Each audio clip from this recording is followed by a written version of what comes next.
Mobility versus firepower. And we're live. Okay. First of all, hello everybody. Contrary to the first presentation, I would be more like a workshop. So meaning I would like to have a discussion with you and a discussion with each other about the general issue. Okay, we want to win a game. How do we do this? How do we get there? And I wouldn't, because we are not entirely sure of the microphone. If there is some feedback from your side, which I consider particularly important, I will repeat it. Not because I'm so terribly dumb, but because this way maybe others can hear it as well, which might be listening. All right. So there is one thing which amazes me time and time again when I play this game. Or more often than not, seem to be content just playing the initial turns, starting to colonize a couple of worlds, and eventually we hit the ship limit, and then they seem to look around and say, okay, what am I going to do next? Yes, this is how you can play, and often enough they are going to be under attack by someone else, so someone else is effectively making the game plan for this player. But if you actually want to get to the top level games and win them, this is not very helpful. You need to be a little bit more active here. But how? Well, just to please have a look at the first printout, the first page. This is effectively the map of Sagittarius. This has been the third championship game, and it is a Highlander game, meaning there is only one victor. There are no joint victories here. Yeah. And if you ask, okay, this up here is the base, you're the colonials. The question is now what to do next? What are we supposed to do in order to win this? Well, obviously, this question doesn't make much sense because you have very little information. Maybe it's the truth, maybe not. There are a couple of things which you should start with in order to sort out what to do next. First of all, you can have a look at the map. Like I said, this one is your home world. Are there any things which you can already, which you see what you want to do in the medium run? Any comments here? Well, I need to kill a neighbor, of course. The question is, where are the neighbors most likely supposed to be? Well, this is your cluster pretty much, sure. If you look at the neighboring spots, there is one giant cluster here, which is undoubtedly going to be inhabited by at least one player. There is going to be, well, there might be someone here, not sure. More likely he will be here, in this cluster. And if you look at it closely, there's one thing everybody should want to have a look at first. You don't have a good way into the center. If you want to win games, make sure you have a way to the center. If someone is in your way doing this, well, start planning early how to get through him.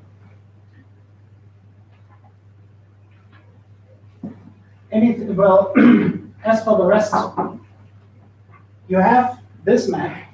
You have the list of players in the game. You can look at these players, and you actually should. Especially those who are playing aggressive races, cloaker races, which might want to do a quick strike on you. And if you go through the names, you can have a look at them and see, have they played this race many times? Well, okay, in championship games, that's obviously the case, but otherwise it's not clear. See if the various players which you have already extensive knowledge about these races, how to play them. And you should definitely check the aggressive cloaking races, who is playing them, and if they are known for early aggression, or if they are known for expansion first and aggression afterwards. This is not self-evident. And then you need to get more information here on the board. Who are your neighbors and where are they located? Because if you manage to do this, to get this view, so that you know where the various races are, here you know my neighbors are the bird or the crystal. This is making things so much easier to plan what to do next, where to go, what's important here. There is something as a basic thought. There is something you should always consider first.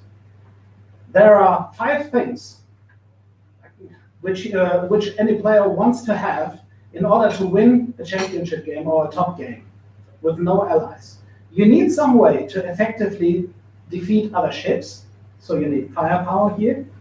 You need a way to efficiently break bases. You need a way to handle minefields.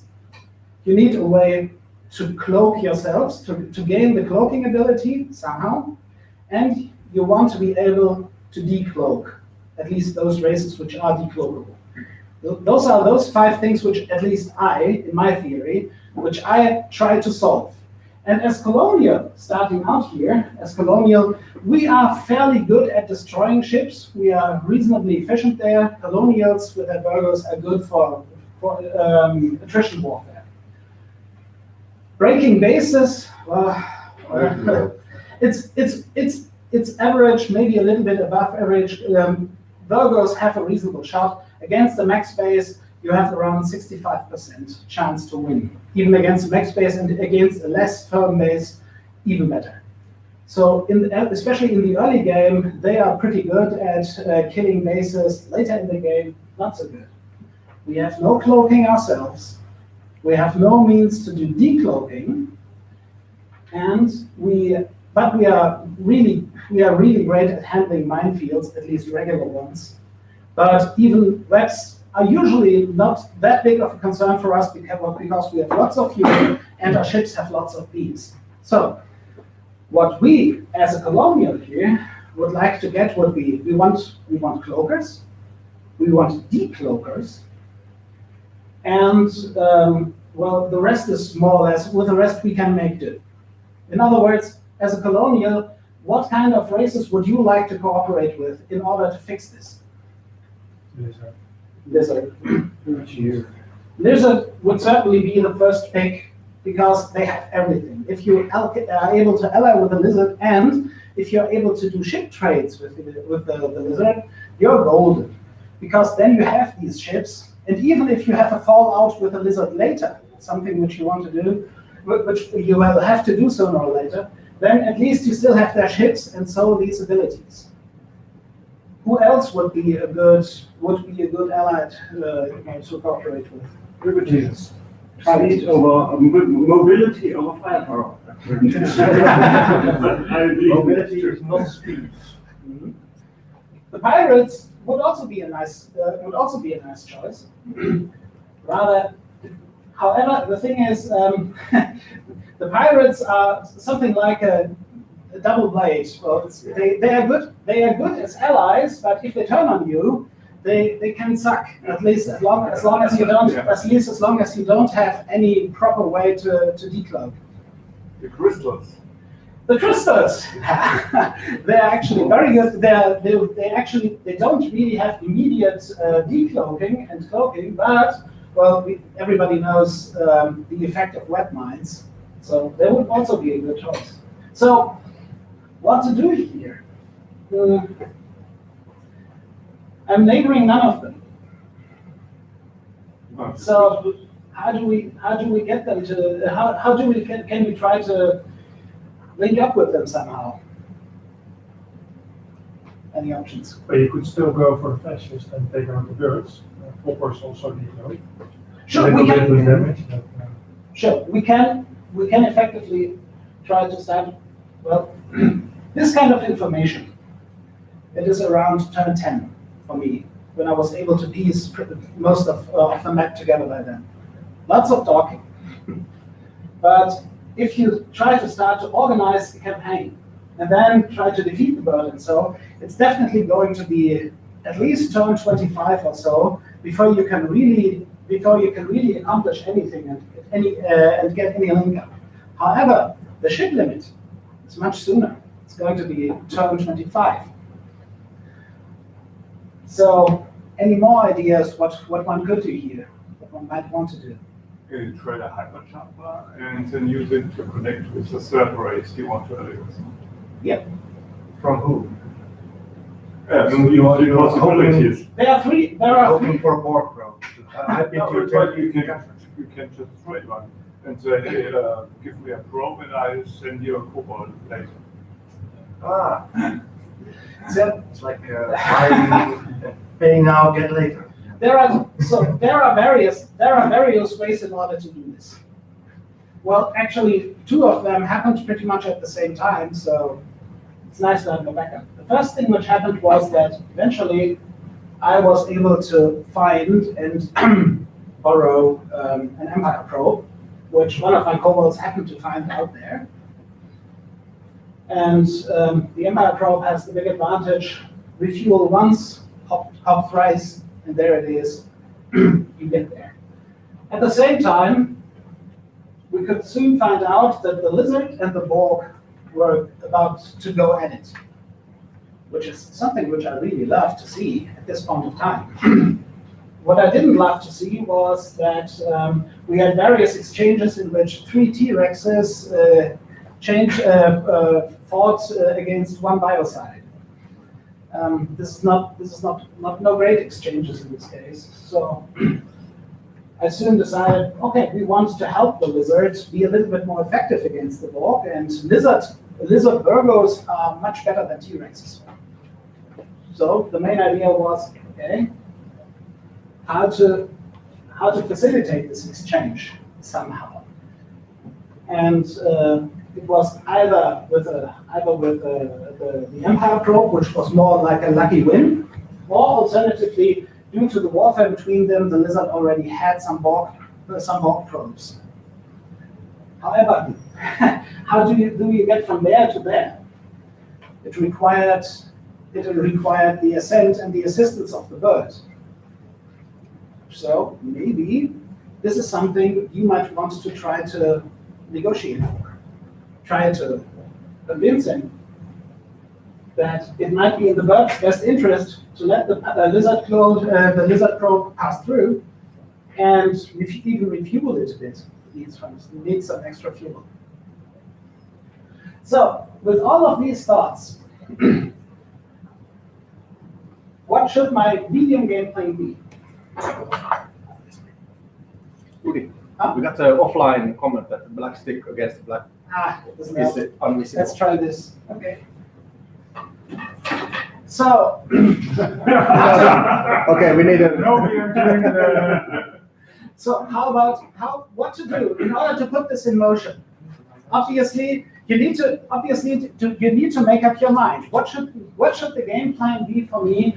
At least when it comes to, well, yeah, of course we are going to expand and take our planets. Everybody does that. Yeah. No big deal. But then, am I going to move against the crystal? Am I going to move against the bird? Am I going to turtle here? What would you do and why? I would vote against turtling. Huh? I would vote against turtling. I would vote against turtling too. I would think about which enemies are best to take on now and which can I take on later. There's a difference between early and late game. I don't want to fight the crystals when they're developed. So I would consider at least taking them out before they are fully entrenched. But that's not possible, because if you want to take out the crystals early, you need good beams. And if you make good beams, buy good beams, you end up with a inferior fleet. There is something which I would like to mention here, and this is what I soon found out. I had an interesting set of planets. I had tons of minerals. They were literally bulging out of the earth. Minerals without end, but I was poor like a mouse. I didn't have any real income here. Mention the humanoids. And I had no less than 5 humanoids. Very good. The laterals, this is the one ship which I love, because I love it when I don't have to use it, which means I have enough cash, but at the same time, laterals are perfect at generating cash if you have enough minerals to spare. It's a nice equalizer. So very soon I had 4 and later 5 bases going on here, which were first squeezing out later royales, so to get some income, and after that burgers without end. So I was going to have a big fleet of burgers with disruptors, Tech 5. They are reasonably good against minefields, against wet mines as well. At least if you use them, if you use multiples of them at the same time. They are pretty good, and as a colonial, you have lots of fuel stockpiles as well. So yes, an attack on the crystals seemed like a good idea back then. Also, it would be able to convince the birds, it would help convince the birds, hey, I need to go somewhere, I want to go here, won't you help me? And at the same time, it had the pleasure of allowing, in this case, if you are going to get friendly with the bird, then it's easier to convince him to refuel the lizard. So to get the lizard over to you, because this is now the addition. If you have lady royales, they're pretty good. If you have lady royales handled by lizards, which are hissing all the time, they're getting much better. And as a colonial, nothing is nicer than being rich. So that's exactly my general idea on how to start this game. First, fix your problems by having no cloakers and having no decloaking. The lizard would be able to do this. I would give 1 or 2 bases to the lizard over here, and he's going to build me LCCs, and he's going to build me Lokis. While at the same time, I'm going to build him as many burgers as he can throw a stick at. Just in order to make sure that his warfare against the Borg is looking nice. This is one more general thing which you should consider in all of your games. When in doubt, you want to be active in that you have an ally against someone else, so that you grow. On your side of the map, you want to grow. While at the same time, on the other side of the map, you want an equilibrium. You don't want anyone to quickly wipe out the rest and get big and strong. So this is, to be nasty in diplomacy, it's the wicked witch theory, where the Brits, something which the Brits have done with the European continent all the time. We stay strong and we try to help the weaker power on the continent against the stronger. This is exactly what you want to do here as well. You want to grow faster than the rest. Okay, well, that's the nice plan. Has one problem.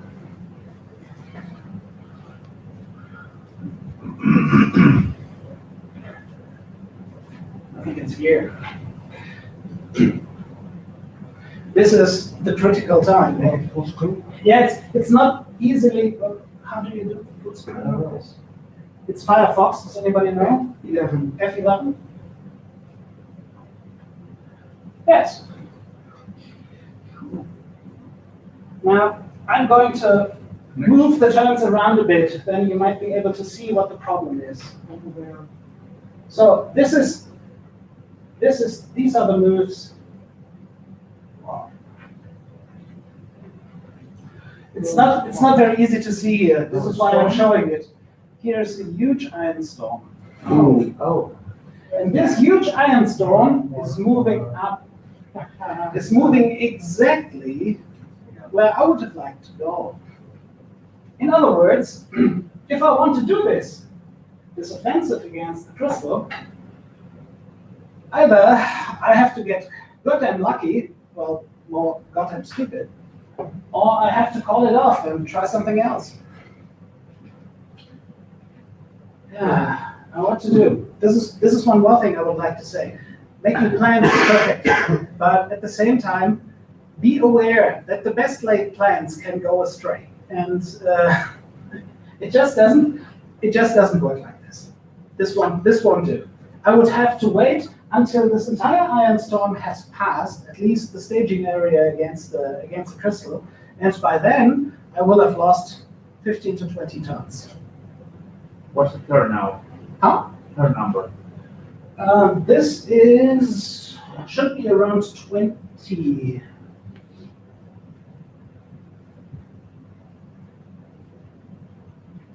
24. 24 even. I know. Shit. Okay, but keep in mind, if you have plans and for some reason they don't work, don't dwell on it much. Don't be frustrated. Don't insist on doing it. Try to reassess the situation. And this is the situation where you can see, okay, a quick attack against the crystal is not going to fly. What are the options? But the question is, what are the birds? Go for the bird. Yeah, the bird. That was an interesting time. With the bird, I first agreed a beneficial trade for both of us. And I said, okay, how about I give you 2 cobalts, transport cobalts, of course, and you give me 1 resolute and 1 swift. So this way, I at least have early cloaking abilities. He was unwilling to give me anything Mach 7. Okay, Mach 4 is fine as well. I'm not going to fight with those with the resolutes anyway. I managed to, with lots of words, I managed to convince him that he wants to give me at least disruptors, because otherwise, if I end up in a web, the last thing he will want is to have a resolute on the loose, which was unable to sweep itself out of trouble. But after I delivered my 2 cobalts, I received the resolute around 1 turn late, and I received the swift 5 turns late. 5 turns. Oh, I'm sorry, I screwed up. Then he wasn't there. Yeah, no, I missed him. I can't understand. Maybe a clan was missing. Blah blah blah. It was pretty obvious that Mycroft, who was playing the bird, was holding out on me. He obviously didn't want me to be able to clone the Swift. This is the only reason I can come up with. And well, it certainly didn't really help get me convinced that I really wanted to be with him as a partner, because if something simple like ship trade screws up, then if you do more complex maneuvers, I don't want to bite my nails every time. And the final straw was, well, yeah, we had agreed to attack him on turn 25, or at least to start actively moving against him. Against whom? Bird and B, Colonial and Bird against the Crystal. I had agreed that the Bird would go down here because he had found out that the Crystal had not expanded past this point. The turn 24. I was amazed. I was sure that everything was taken here. It wasn't. But Question. Cluster in the middle is empty? yeah, sure. The center is almost always empty. Question. There's a really juicy cluster there up north. How did you organize that? Did you contest it in any way? That one? Yeah. Well, that was too far for me, and so I was leaving it up to the Bird and the Fascists to share it out. I can give you that. The readers. And so this was just too far away. I just thought this is not where this is going to be decided. I needed a resolution. I needed to be quick against either the Crystal or the Bird. One or two. There is no alternative. I need to go there. This is a distraction. And what diplomacy levels did you have at this time? What? Diplomacy levels? Sharing turn? Oh, yeah. Well, Mycroft was a true role player. He was playing the birds like he was really acting as consul, blah blah blah, with the Romulan Empire. And he said, the Tal Shiar never does shared intel. So the maximum I could ever ask for was going to be non-aggression. Okay, so but to finish the story, to end this entire quote, to end this entire thing, and the famous straw that broke the camel's back was when since we had no intel alliance, we had to tell each other what resources, what fleets they were able to bring into the fight. And I found out that the birds' war effort was one Darkwing. One Darkwing. But don't worry, I've got a Resolute en route. Yeah, okay. Great, awesome. Okay, so scratch the plan. Do a new plan. This was not going to work. No. But at least if this is what we have, I can go solo. This is almost nothing. So I was at the same time, in order not to be too conspicuous in my actions. Of course, I was always talking to the crystal the entire time. This is also something I would strongly recommend to everybody. Talk to everyone all the time. Notice when people suddenly go quiet, when they shouldn't, when interesting stuff is going to happen, and all of a sudden they get quiet. So I couldn't do the same. I was talking with the crystal all the time, and I was suggesting, okay, how about I give you a cobalt for an LDSF and an Onyx? Yeah, sure. We agreed on that, we exchanged that, and everything went but smooth. It just happened as it should be. And when I started to talk, okay, what are your medium range plans here? Well, obviously it's time to move somewhere, isn't it? And with Nightmare, who was playing the crystal at that time, things got much smoother. He immediately said, okay, how about you move against the bird, I move into the center, and then we're going to have a beer. The plan. And so the plan of we had a change of general plans, medium run plans. Okay, I'm going to attack with the crystal against the bird. Okay, some more ideas. What would be good things to do now in order for preparation to attack the bird? I'll send the bird to attack the crystal in the center, and say we go jointly, and then sleep in. Good start. Save your dark.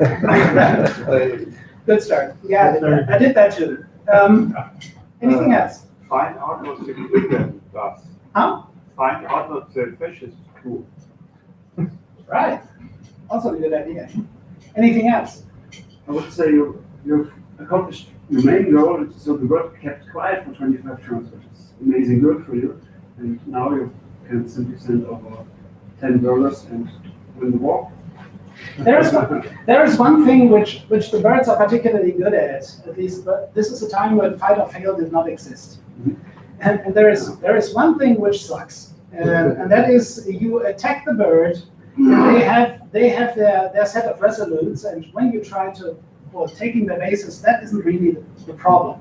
But once you have, and you want to send over your Cobalt STF combos or so, their resolutes simply tend to pick up your cobalts. This is pretty sucky. Any idea about how that? There's on the big plan, there's Klingons which you need to manage, because the last thing you want them is to attack the lizards. You want to give the lizards peace to hammer the ball. So you need to involve the Klingons, or be sure that he turtles. Yeah. I had some contact to the fascist here already, but it was a little bit non-committal.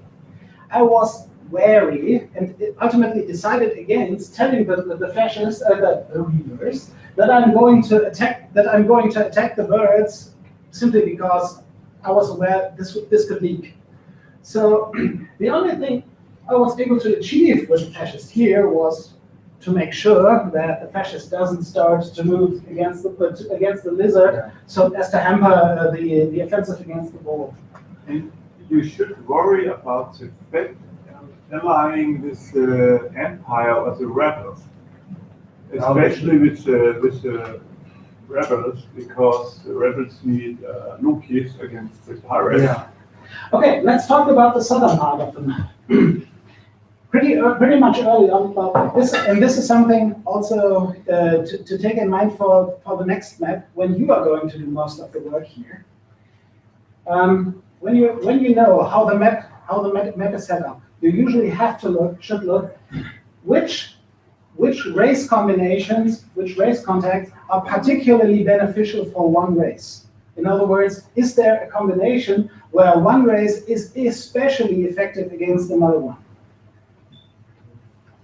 In the southern area? Yeah. Okay, like Thomas said, the rebels are fucked because, well, the pirates should have a field day against the rebel.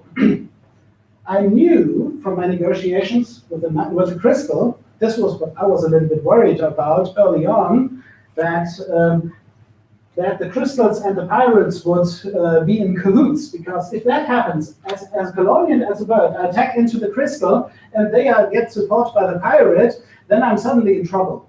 Because I have no decloaking, so I would require the decloaking help from the lizard, which by then already had come over and started squeezing out chips. But doing this with one or two Lokis can be a ticklish thing. But no, I heard that the pirate and the crystal, they somehow didn't click, and they didn't really cooperate, and the pirate had enough on his hands with a rebel already. Perfect. I want that. Who was pirate again? The pirate? Yeah. Hello. Okay. Thanks. Yeah, well, so there we are. Now what? Back to the birds here. What is the most efficient way to make sure that after you take the bird planets, which is not really the big task, how to keep them? Suggestion? Whoops. Right. We're going to cooperate anyway. Well, but how do we do this? At the same time, I mean, look at that. But crystals, webs should especially be surprise webs. Would be even nicer. So yeah, I was mulling over things. How can I do this? And well, thankfully, the bird had already given me a resolute, didn't he? And and at the same time, we had the first Lizard class cruisers, Mark 7, coming out of dock here. Perfect. So we cooked up a comprehensive plan. By then I had taken. By then the crystal had taken one falcon, and we made a plan so that I would move my fleet from here to here and around here in deep space. A crystal falcon would jump, and a colonial LCC with lots of Mark 7s would end up at the same spot. And yeah, there we would have several huge minefields to make sure that whatever is flying around a bird doesn't really work out very well. And just on top of it, just to make sure that there is no big mistake, no unforeseen minefield, what can happen, I was convincing the bird that in order to make sure that the evil fascist can do anything, I was going to park a Warp 1 Virgo around here. So that whenever the fascist would attack, he would have an anvil to tow a ship on. And at the same time, I would ensure that there would be no hostile minefields. Yeah. So yeah, so this worked out quite well. These are just examples of what you can do here in order to sort things out. First, make sure that you have an idea where to go. You have an idea where the pressure points are, how the rest of the board is going to work out. They are going to fight with each other, perfect. They are going to fight with each other, perfect. And here, this is also important because this happens all the time. If there is usually all the races are in a staggered circle, one outer and one inner ring, and they are staggered in and out. Any race which is on the outer side, completely on the outer side here, has no option but to go through either of his two neighbors. So when you do your preparations for the game, when you try to navigate your way into the middle game here, make sure that those outsiders are either your best friends or your first target. There is no such thing as But okay, in totally low-level games, maybe some player is turtling us or has problems, fine. But we are talking about top-level player games here. And if there are outside players, make sure they are either your friend or your victim.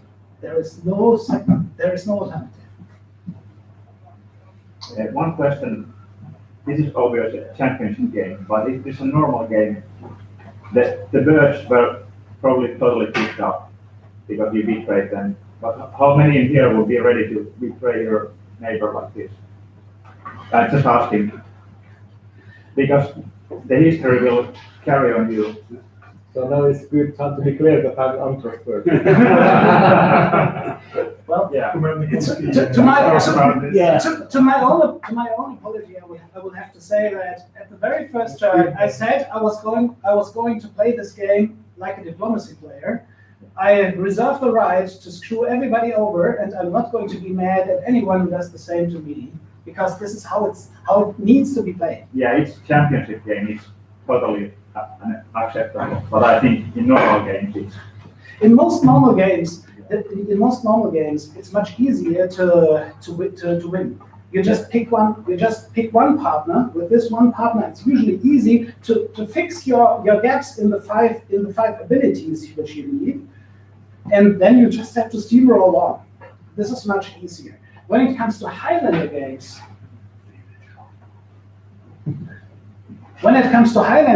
there can be only one. Most of the people, it is understood that eventually, in order to win, you will have to shift alliances. There is no alternative to that. It needs to happen. So, yeah. Well, in general, I agree that it is a good idea to maintain a proper reputation. There are games where you simply can't afford to do that. This would be one of those. I have another question. What did you give the lizard in exchange? Because he obviously gave you a lot of ships. Turbos. Euros. I was going to. We have been doing a base exchange here. I gave him 2 bases so that he can build his ships, and I was going. That was what I told him. We don't do deals like I built you 1 Virgo and you built me 1.5 that. No, I'm going to give you bases. You're going to give me bases, and I'm going to build for you whatever you want. It's your minerals after all, and I did the same. Okay. And of course, Intel Alliance as well, which is extremely helpful in order to get more view on the Mentar map. I mean, of course, I did other deals too. For example, I gave the Fed one refitting base in the bird areas. Once I picked them, there were a couple of smaller, weak cloakers which benefited tremendously from Mark 7, and in exchange, I gave him one or two cobalts. This is one of the reasons why I love my colonials, because everybody needs and has used cobalts. Perfect ship play. So if you have crystals below you that you're now allied with somewhat against the birds, and you have big minefields, red mines over the birds, so you're kind of boxed in there. So what was your next step? I guess I can show at least turn 50.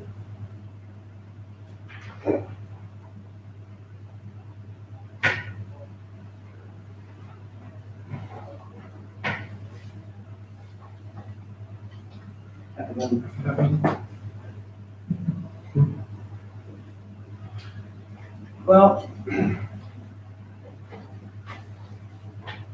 there is not much word left.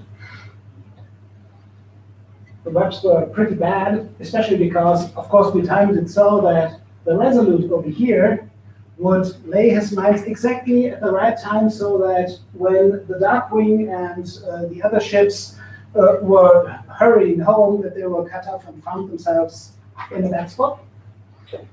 And then we shared the spoils. It was all fine. Everybody was happy. Here, I was handing over the base for the Fed, and yeah, he refitted ships for me. Of course, one should mention, when you do these kind of deals, don't be greedy. Meaning, handle one ship at a time, because unfortunately, in the south, the Fed were actually making deals. It's not really good this way. I'll make it smaller. But small. But high res. This one. Yes, this is where the iron goes. You know. Did you play a championship game with the little assistant anyway? It's a little bit annoying here. Sorry. So now it should be okay. Well, down here, the poor rebel had made some deals with the rebel with the Fed, and they also had a refit base. And yeah, well, he handed over 4 rushes for refitting, and the turn after, these rushes would move here. I mean, essentially, he was screwed over. He was just, I mean, 4 rushes in the hand of the Fed, this is a pretty ugly strike force. But only against ships, not against bases. So what was the plan of the Fed at this time? Ellie with another one? Getting strong. Oh, but he can never break bases. Yeah, well, he was also in discussions with the Empire. Okay, I understand. See, this would work out quite well. So this is only to quickly give an idea how things went. I took the upper side, the crystal took the center and the lower side here, and this was when the discussion started with the reavers. And in the meantime, the lizard was, you can see, he gave me 1, 2, 3, 4, 5, 6, 7 bases to build burgers on. Was it enough? Was he winning against 4? No, he wasn't winning the war, unfortunately, because what we didn't know by then was that at this point of time, the Borg, which had an absolutely amazing start, they received fighter building from the rebels. And so there was no such thing as attrition war, because usually when 1 or 2 fully filled biosites get blown up, this is usually an economic hit which a normal Borg on its own can't easily compensate. Cash is scarce at this point of time. Which is why you don't fill them up completely. But he did. But since he received fighter building, this had tremendous. Also, if you can look at this, you can see it very well here. There is a big iron storm over the Borg center, meaning that the lizard could not use his LCCs to destroy the Fire Club network. The Borg was very lucky, and the lizard was very unlucky here. What was going on in the right-hand side, south side corner? Robots, Feds, Empire, nobody's doing anything. Oh, the robots built lots and lots and lots of poor engine instruments and 1 or 2 Borgies, and didn't really know what to do. He was waiting. That's weird. Why would you build poor engine instrumentality? I would build the poor engine golem, or the instrumentality someone to blow. He did some of them too. It's just that he didn't really have a good target. Obviously, the robot player, Big Bertie, didn't really want to attack. The Fed, which was his neighbor. He also didn't really want to meddle in an area of privateer and crystals, which I can understand. So he was more or less inactive here. He didn't really do much. Here, the Empire was somehow doing the old fence-sitting deal between the Borg.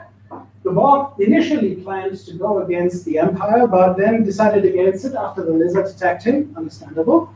And the Fed, well, the Fed had a nice expansion by then. That was Hellion, who was actually a good player. But he never found the nerve to either attack the Empire, because he was still hoping for SSDs, And neither did he attack into the robot, because that would have been stupid. And so he had to wait and see how the rest of the things shake out. Instead, he moved into the center, where it was, and there he got into difficulties with Nightmare. Yeah. How did you ensure that the crystals didn't think, okay, now we've taken out the birds and now I take the upper left corner? How did, what? I didn't get that. Were you able to counter the crystals if they would go for you with some support from one of the other neighbors? Ooh. I mean, this is the thing. I was fully allied with the lizard by then, so there was no trouble from there. The big question was, what do we do with the reavers up there? And the truth is, well, the reavers had a not so impressive start. They had a couple of ill winds. When I heard, okay, this guy has ill winds, I was breathing a sigh of relief, and because I really hate this ship. And I was able to come to agreements here with him on the border. So he obviously was very hesitant to attack into me. It didn't even come up. I didn't even have to hint. Hey, you know, if you do something silly here, the first thing I do is these webs which I have are going to pop up at the borders and in your area too. It wasn't even necessary. He was waiting how this would shake out. Yeah, but the question was, what if the crystal would do the same to you what you did to the bird? With whom? With a fascist? You handed over some ships to him, which could do surprise rounds? I was getting them back. Oh, okay. That was part of the deal, and I was confident that he would honor his part of the deal. I mean, he still had a couple of cloakers, and the Darkwing, which he got from there. So I knew that he would have. Cloakers which were able to surprise mine, but I was pretty sure that it was not in his interest to suddenly go against me here. What you said before about the people on the outer ring having to be they're behind you, having to be your friend or your first targets, I would have been worried about the privateer. Because even if you say that this and the privateer didn't hit it off at the beginning, the privateer was sitting behind the crystal, and I don't see much defense to the back of the crystal field against the privateer. A very good observation, actually. I mean, obviously, I did some efforts. I did some efforts to make sure that Haloki the pirate would not look at me. He had enough on his plate down here, and I knew him from an earlier game in which I had bailed him out a bit, so he also owed me a bit. And the thing is, this is funny because this is also something which you should generally have a look at. In diplomacy, there is a principle called security sandwich.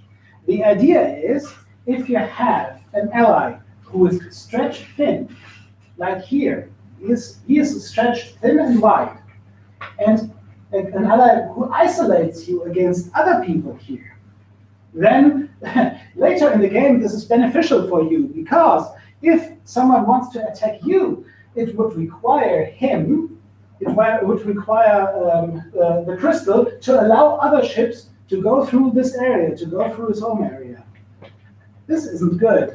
This is something nobody likes unless it's totally desperate times. So if you have this situation, it's usually a very good idea if you have an ally who is wide and who is securing your rear so that you can bring your entire force to bear in one direction. This just as a quick introduction about what the initial thoughts were and how things go. Just as an example, this is how you can try to plan your way. You need the intel. You need to know who is who. You need to know how do I fix my 5 abilities which I need. How do I fix my gaps as quickly as possible? And then what can you do? What needs to be done in order to get this from the others? There you need to think, what is it that the other one who has something which I want, What is it that he might want from me? What can I do to help him? What can I do to dissuade others to work with him so that he rather works with me? There is a lot of things which you can consider and lots of angles which you can use.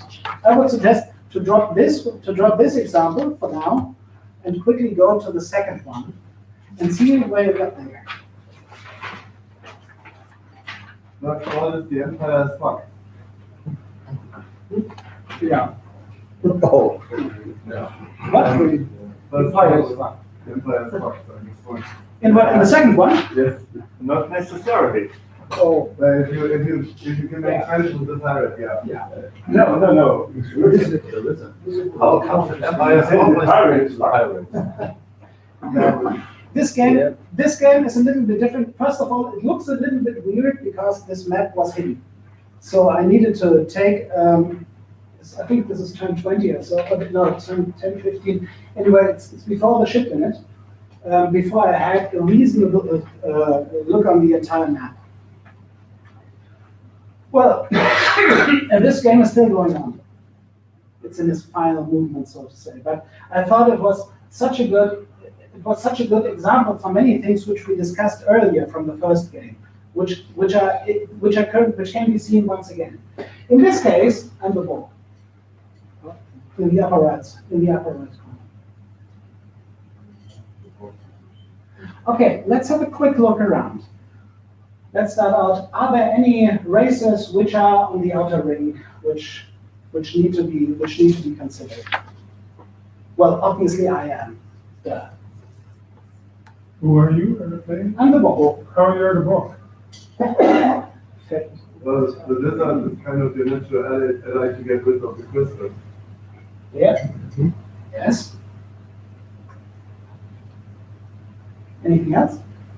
Need protection from pressures. Protection? Yes. Well, in a way, yes. How we could take out the empire rather. Yeah, this looks very ominous. So this is one of those examples we can expect in this case that the pirate is going to attack the empire. This should be one of our considerations. Absolutely. Anything else? What happened to the rebels? Far out. They were fairly non-active when it comes to diplomacy.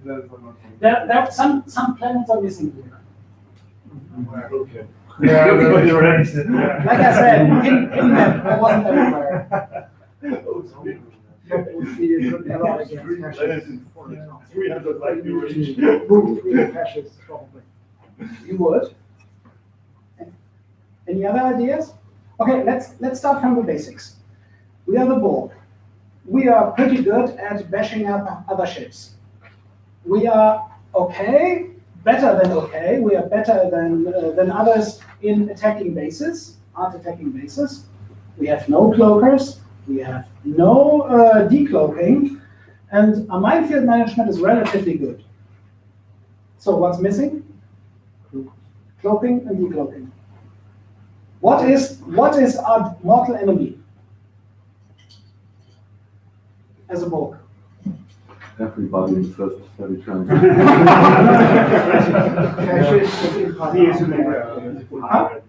The pirate, of course. The pirate is the one big threat. As a bulk, this is something which you need to know by heart if you're in top level games. You need to know what the race is which is most dangerous against you, especially in the mid and end game.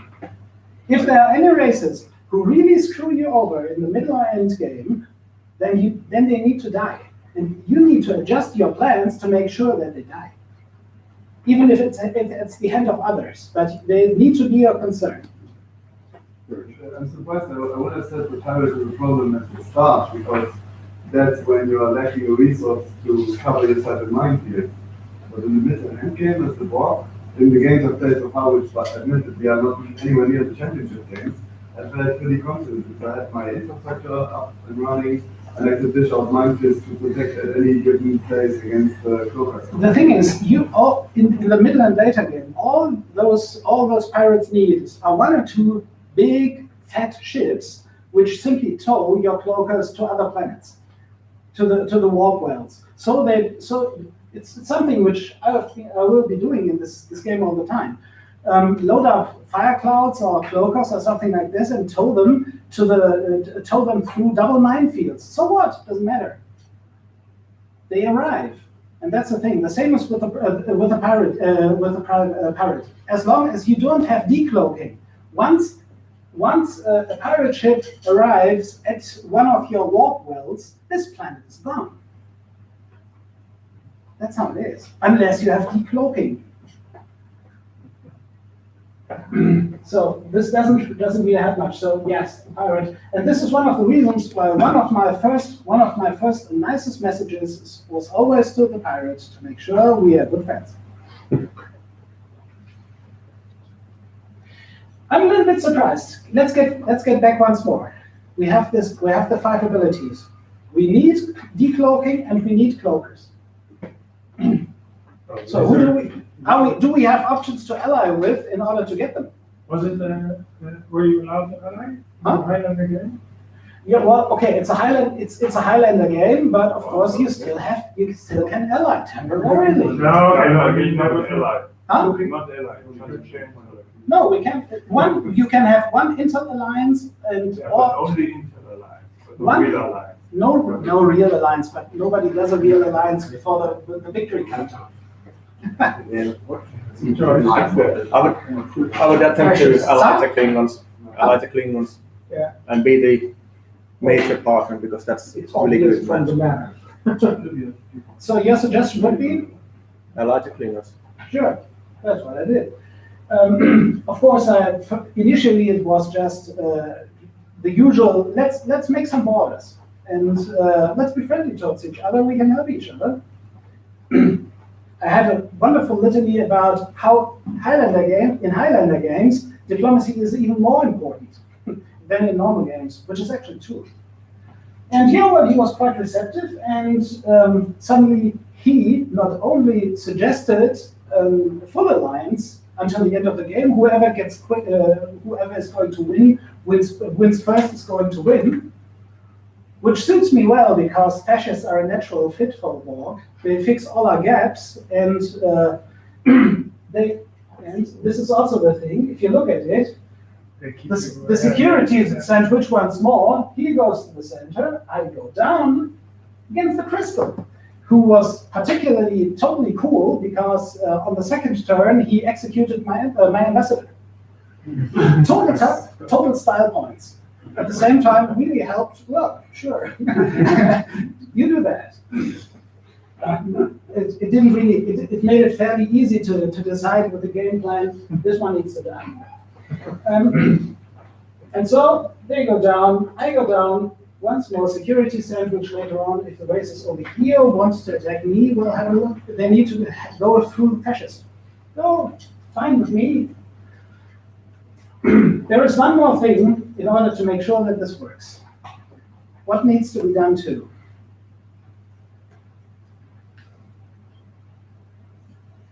I'm a bit worried about all those fighter races on the left. About what? Fighter races on the left.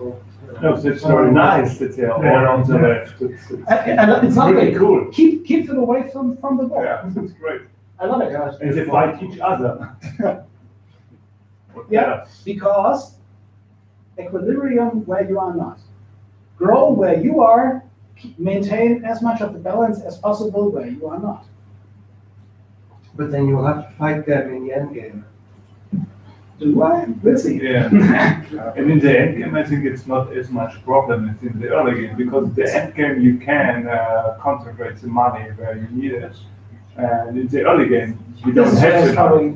Mhm. Okay, let's have to give one hint. I want to attack into the crystal. You need to have some clearness from the lizard that he will not take you to the pirates or somewhere else. Right.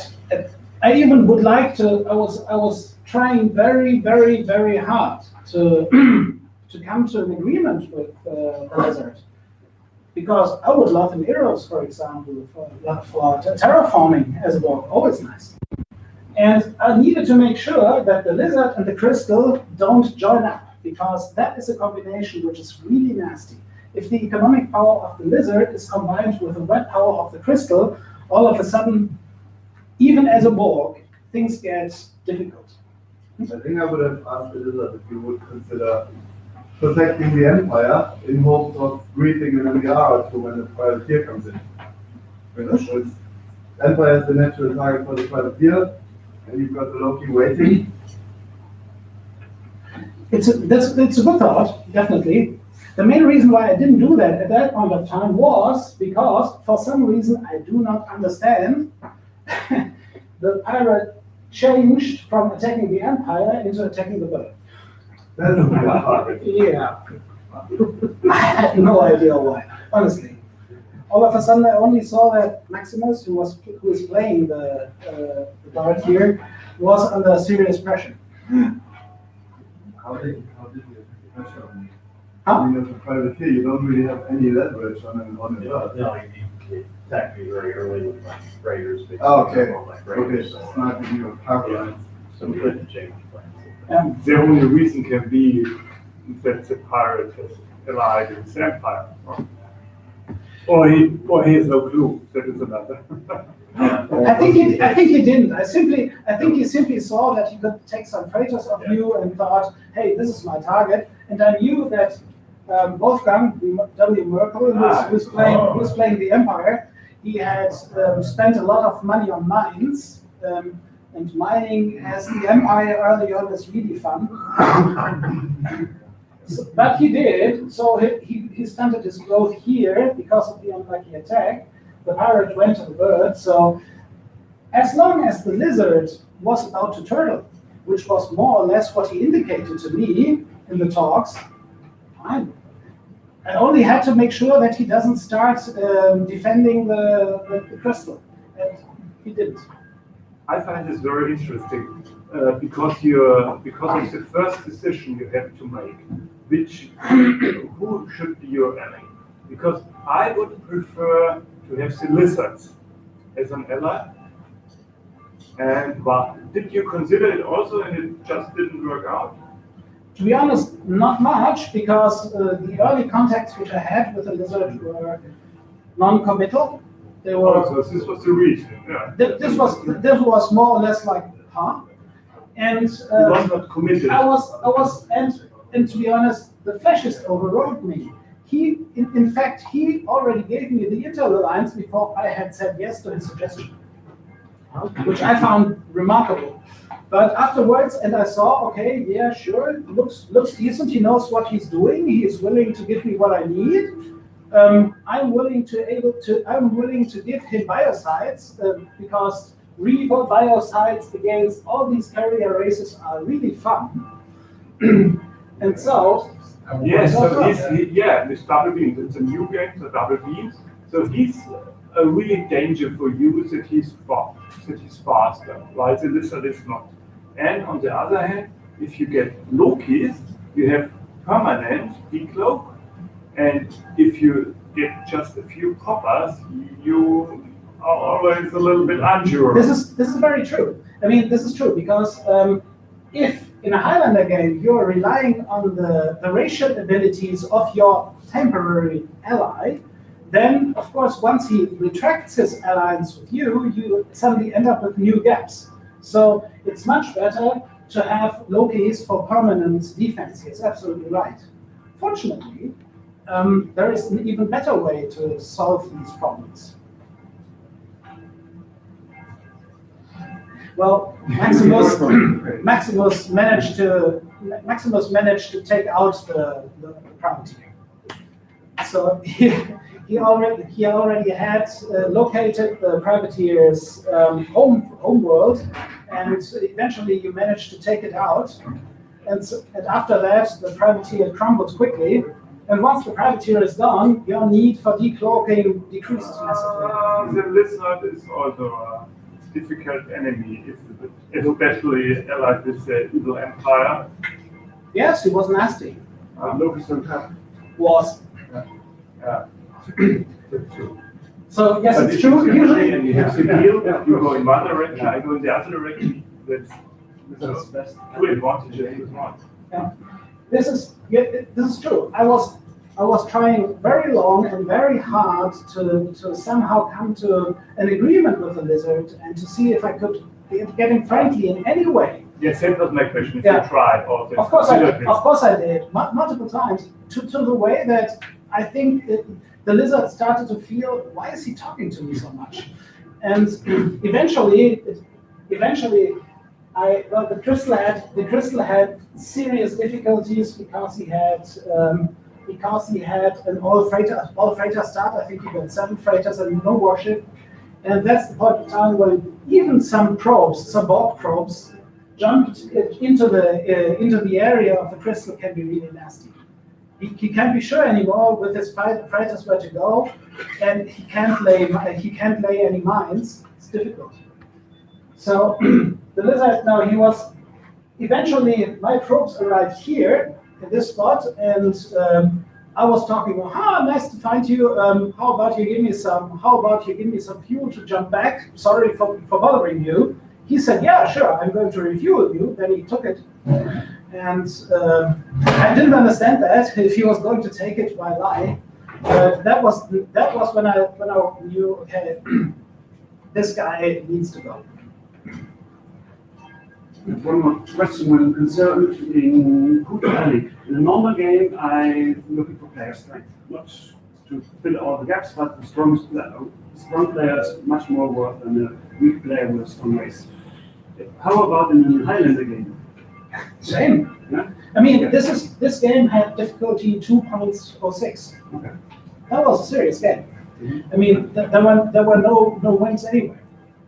But in this example, if you get a strong fascist as a neighbor, and in turn 100 he decides, okay, now it's up between you and me, he goes against you, you have a strong enemy. Yeah, but I'm the Borg. I can very quickly redeploy. And since we had to interalliance all the time, I can see if the other one does some weird movements. Okay. That's right. I don't want to go into the late parts of this game in order not to give out too much information. I just want to say how did this thing develop from there on. I was soon attacking the crystal. Crystal was totally pissed because somehow he couldn't find anyone who was willing to help him against me. So he dropped. So the crystal was an easy pickup. Then I had a certain amount of time where I had some fencing with the lizard in the upper parts, the lower parts of the lizard. Yeah, he had lots of LCCs and other cloakers, and it's also always a little bit difficult to get a proper foothold there. But eventually I had enough and got enough foothold. So that you just drop 1 or 2 empty cubes just to protect the area, because a heavy blaster cube, even if it doesn't have any fighters, will still take out any LCC. So drop it there and then start bases, and once things are based out, you'll move them over there. It took a little bit of time, but eventually getting down there. Well, the Empire with W. Merkel. We had a strong fleet. We had lots of bogies, and I already had seen, well, I had spread some probes around so that I could see open ship movements. So I already had seen that he was moving many golems in this area, not golems, bogies up here in this cluster, and here, and here, and here. So he was spreading his entire fleet throughout the lizard line, borderline to me, which means I knew that it was very unpleasant. There was no real means to do some tricky shit. I don't have any cloakers which can't be uncloaked. I can't do any big maneuvers. So essentially, it comes down to smashing big ships into big ships in a PP negative way, and simply relying on the fact that I had much more bases than anybody else. so that my losses will be replenished much quicker. This is what's not really funny. Recently, I was able to drop the lizard below the FOF line, so he's out. Merkel still has lots of Borgies, always max spaces and Lokis. Attacking into him is very unpleasant, but not really an alternative. The only alternative would be all the time I was asking Maximus, the bird, who had been making short work of the pirate and is now at, I think, third most planets at the moment, with a fleet which is very small. I was asking him all the time, can't you help me against the Lokis so that I can take the Empire much more quickly? And I thought I had a compelling case. Unfortunately, So diplomacy. So with the Empire. What's that?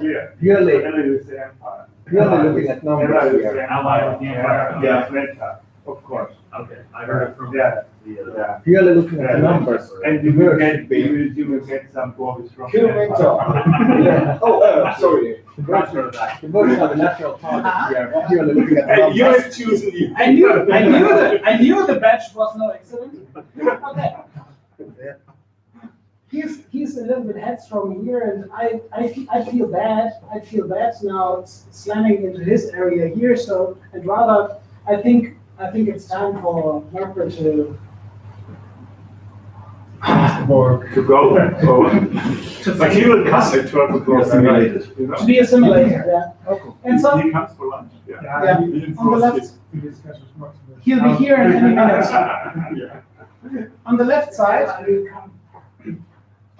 side, also to my pleasure, the rebel and the robot decided to team up against the colonial and won, which means no more kobolds, and this means the heaviest fleets which we have here will need lots of fuel to just reach the areas which I'm working on.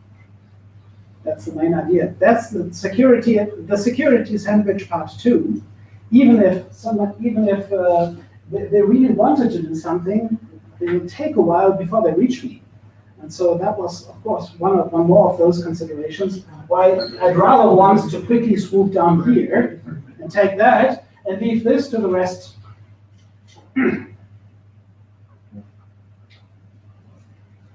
I think that's pretty much it. Any comments or questions for now? What happened to the Fed? Fed. Oh, over here, Mr. Turtle. He has. They have peace agreements. The rebel and the Fed they had little skirmishes, but no huge attack. What they do have is their rebel and robot are now pushing into this area. But didn't you agree with Klingon? He expands in one direction, so anti-clockwise, and you expand clockwise or so? I only said, well, he should go down and do whatever he wants, Okay. and I go down and do whatever I want. The fascist actually, he also meddled a little bit in my areas, but Vicky's into Borby is not good. And so his presence there is relatively small. But I'm not, he can do whatever he wants here. This is okay. Like, as a Borg, I'm not really concerned, because even if I am backstabbed by someone, I can quickly redeploy anytime. Another question. So, is there any reason for the Fed to be friends with both his neighbors because he's lost the game the moment he agrees on peace? Okay. I don't know. I only know that the Fed and the Reapers are friendly, and I know that there has been some minor skirmishes between Rebel and Fed, but not much. Mr. Maximus, do you have anything to add? Please let me know what you missed. My intent at the beginning of this game, once I got attacked very early by the privateer, Yeah. was to show that, I'll commit everything, even if I lose the game, to punishing somebody who attacked me early. So the privateer player, they didn't defend as nearly as well as they should, and I ran over him pretty quickly. The stalemate or the kind of the neutral position I'm in right now is very frustrating for a couple of us. You don't have to. I know I don't have to, but the problem is in the very beginning of the game, when I was just trying to eliminate the privateers, I used some loose diplomacy language with the Empire that he took as a long-term non-aggression agreement. So between what I told Mentar and what I told W. Merkel, I'm kind of in a spot, because I actually sent a message to W. Merkel probably 3-4 times ago saying, hey, Mentar's going to win, I'm going to expedite this. I have fire clouds sitting right on his Empire's western border, just ready to shuttle in the ships and take them from the back. And then he said that he protested, not protested, but he said he was under the understanding we had a long-term agreement. So that was a failure on my part without using clear diplomacy language. I wasn't expecting to last more than 20, 25 turns, so that's a lesson. You're very excuse now. Truth isn't true. No excuse. I mean, this is. I can, like I told him, I can understand this, and I, at the moment, sure, I could expedite things by moving into the word area, but I just don't want to. I mean, I'm glad that he killed the pirate. That he killed the pirate for me, and I would feel bad to do that now, especially if I don't have to. And I would love to, join forces as the underdog and go against, Mentar here. But the other piece is I have a very small margin lead for first place with the Birds right now for the championship game. And I'm trying to keep my achievement point, just above number 2, so I can make it up there. So that's why I'm playing a difficult position right now. And how about in the beginning, was there no anti-Borg coalition? Like, well, first thing we need to establish this Borg and the Crystal there. They can't help falling in love with me. No, seriously. I mean, I had the advantage that I was on the outer ring. Yeah, and I only had two neighbors. One of them quickly wanted to ally with me, and the other one was someone I wanted to kill anyway. So, duh. It was Malus was compensated by the Emperor bonus. Okay, so to quickly summarize, just the most important parts. If you want to look which party you want to go in order to get ahead in the game. First, fix your weaknesses. The five abilities. Know exactly who you need to trade with in order to fix them. Because once you have completed these, once you have fixed your gaps, your chances to win, especially a solo victory, rise dramatically. Secondly, try to get into the entire map as quickly as possible. You need to know where every race is. You need to keep an eye on who is fighting who and where, and also try to find out why. Because then, if you know what the rest of the map does, this should have a major impact in trying to shape what you do on your side of the map. Try to get proper relationships with other players in the game, even those you don't have any direct contact with. It never hurts to be friendly. You get a lot of information this way, and later in the game, if you meet someone, they are much less inclined to attack you outright. There is a difference between attacking someone you have never spoken a word to someone who you are exchanging notes every 2 or 3 turns. It really makes a huge difference. Then once you've formulated your plan, where you want to go, keep an open mind. If something happens which makes this move impossible, see the first game with the huge iron storm which I had, don't fret, don't curse the world, change your plan. Adapt quickly. You will need to adapt your plan many times in the top level games because there will be developments which you have not foreseen and which you don't like, which will force you back to the drawing board so that you need a plan all from scratch once more. If you are leading in a game, best thing which can happen to you, if you're leading in a game, don't make waves. Don't make any risky moves which could come up as some kind of turning point. The main reason behind that is simple. Usually, it takes some energy, some reason, in order to encourage others to form an alliance against you. It needs some, usually it needs a little bit more than nice talk. Usually something like, you finally find out, for example, in Sagittarius, the big turning point was when I was getting intel and proof that the Borg had 14 biosites stacked up. That was when I could write a big call for help. He's going to win if we don't stop him. This is 30 planets. Yeah. Anyway, this is what helped. As long as you're in the lead, avoid these incidents which could be talked about, which could encourage people to have another look at the game. Because if you lead, what you want is you want to convince everybody else in the game that you are going to win and that it doesn't make any sense to resist any longer. This is the point of time when you actually win the game, not when you've completed the countdown, but when everybody in the game has resigned himself to the fact that you are going to win. Keep that in mind.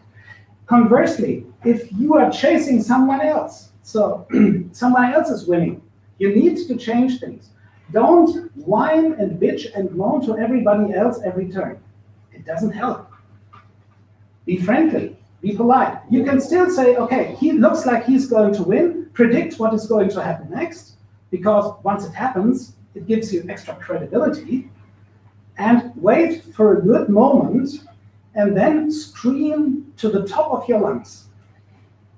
Don't do it all the time and expect that eventually someone is going to do something. Wait to the right moment, then scream.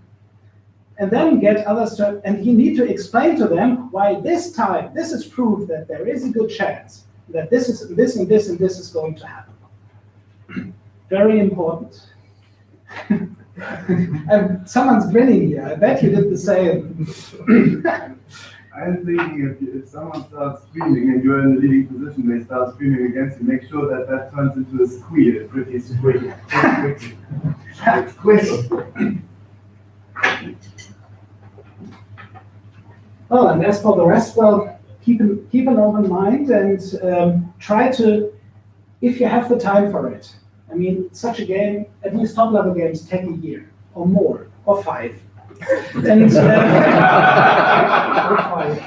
try to keep it on mind. If you have extra time to spare, change your point of view. For a moment, consider, well, here, for example, try to be, I am the Empire now. What do I want? What do I fear? What do I want to happen? And what is my game plan in order to achieve something like this? This in top-level games, try to be your opponent. What would your opponent hope for? And once you have identified that, what can you do to make sure that what he hopes for doesn't happen? Often enough, all it takes is a little bit of a few words. Often enough, what almost suffices is if you tell someone else, okay, of course, you could do that, but if you do that, then I do this. There is an inherent risk that you are giving someone else an idea which you didn't have before, yes, but often enough, simply by pointing out, I'm aware that this could happen, but I'm aware and I'm prepared, it's good to dissuade many people from doing something. I think sometimes I go for, if I were you, I would probably attack me right now. However, if that's not on your mind, here's the alternative for you. Many ways lead to Rome, and here is where I fully agree with Thomas. Everybody needs to play the game he feels comfortable with. So if there is something you absolutely don't like, it's usually no good idea to suggest it. But be flexible, and the more flexible you are, well, the better player you are going to get. This is like playing billiards. You don't need to think about making the next shot. You need to make sure how you are doing the shot after that. Likewise, and this is the last. Likewise, and this is the very last thing I would like to add. when you play a race, you should always know against which other races in the middle and end game you're strong and weak. Because if you know that this is a race you are strong with in the later game with fewer players, then you want to help him. You want the races you are strong against to be in the game as much and as long as possible. They're your friends. Likewise, if you know, I cannot win this game unless this one dies, this becomes a primary goal. Thinking about that, if you were a pirate in this game, would you help the Empire? What? Would you help the Empire or rob them if you were the pirate in this game? Well, yes, the Empire is weak against you, but if you're going to ally with him, one thing is that's going to happen if you're going to give him mine layers and make him make it easier for him to defend against you. So you should be very But you can help him. It depends on the whole picture. If you help him to kick out the lizard, wow. I mean, yes, I wouldn't think a minute about it. If I was the pirate, I would have made sure that whoever I take as my target, which would probably be the Empire anyway, no matter how much mind laying he does, that he would be dead first. If at the later game, when it became evident that I was able to pretty much take almost the entire center, which did not go to the fascists, so goes around here, and I have this as well. You go down. Then it's, I only go down. I remember you saying he messed up at your side. Go down. I was the entire center cluster was completely free. I made a mistake there because I thought there would be a player there. No, there wasn't. And when I finally found out, that was another boost. So essentially, the pirate was more or less dead before it became very evident that I was running away with the game. So the question never really came up. Okay, I think this is it. Some ideas. I hope maybe it helps with one or the two of you in the next games in which I do not play.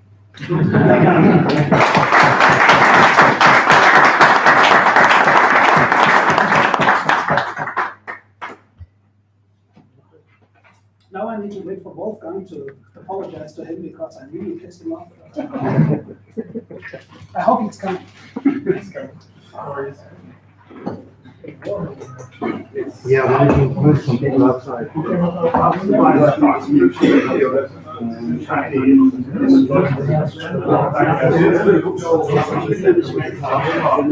Nice presentations. No presentation. Discussion. Last time we talked about the Bible. I used it so you can. Was helpful? Yeah, it was helpful. I was